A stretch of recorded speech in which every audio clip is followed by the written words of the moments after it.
Hello everyone and welcome to this course. My name is Reactor. I am a water expert and I will help you learn how to fully design a wastewater treatment plant for on-site projects. In this course we will study all the stages involved in the treatment chain.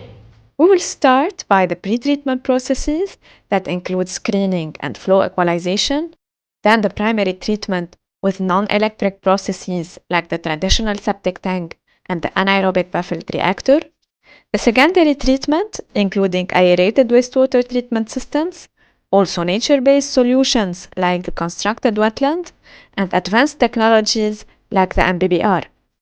Finally, the tertiary treatment for disinfection including chlorination and UV systems. We will also learn the standards and regulations in case the water will be reused for irrigation. Scientific concepts in this course are simplified and the design is based on step-by-step calculations with lots of real-life and practical examples. This course comes with a 30-day money-back guarantee, no questions asked. So what are you waiting for? See you on the course!